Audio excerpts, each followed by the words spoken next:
Assalamualaikum warahmatullahi wabarakatuh. Sahabat histori Islam, saat kita tidur ternyata ada yang menemani kita.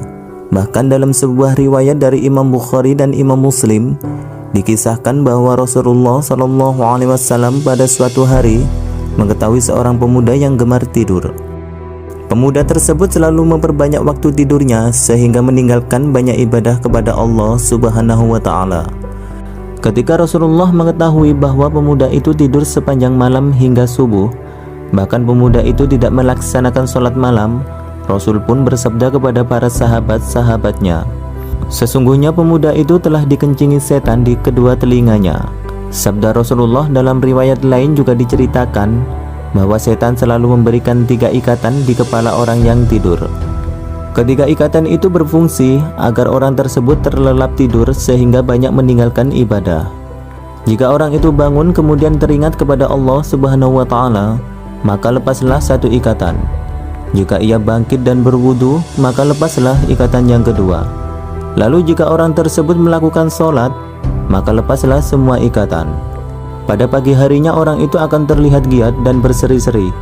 Namun apabila ketiga ikatan itu tidak terlepas, maka pagi harinya orang tersebut terlihat kusut dan bermalas-malasan. Iblis sangat serius melelapkan setiap manusia dalam tidur yang panjang.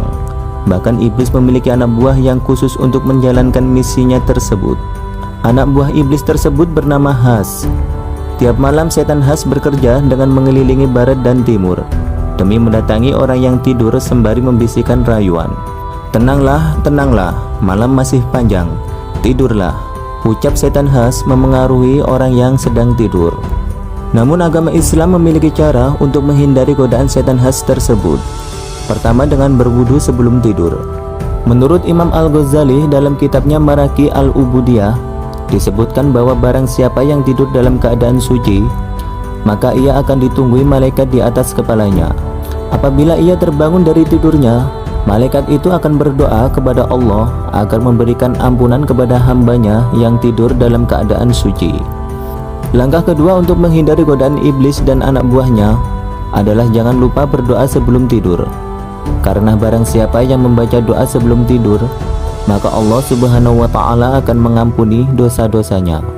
Dalam kitab tafsir dikisahkan bahwa barang siapa yang berlindung kepada Allah dengan membaca kalimat doa sebelum tidur, maka para setan akan lari dan melapor kepada iblis. Ketika iblis dengan serdadunya menggoda orang tersebut, maka Allah Subhanahu wa Ta'ala segera memerintahkan kepada ratusan ribu malaikat untuk melawan iblis-iblis itu. Para malaikat itu dilengkapi dengan persenjataan yang lengkap seperti kuda, api, pedang, panah, dan senjata lainnya yang semuanya berasal dari api untuk memerangi iblis. Selanjutnya iblis dan anak buahnya yang kalah dan tertangkap oleh malaikat. Iblis ditinggal dengan banyak luka. Luka tersebut tidak akan sembuh kecuali orang yang digoda tersebut berbuat maksiat. Iblis serta setan akan menunggangi punggung orang tersebut untuk terus menggoda supaya berbuat maksiat. Dan kalau sudah berbuat maksiat, maka sembuhlah luka iblis itu. Jika iblis atau setan berhasil menjerumuskan manusia untuk berbuat dosa, ia akan lari sembari tertawa penuh kemenangan. Sahabat histori Islam, begitulah cara setan memerangi kita.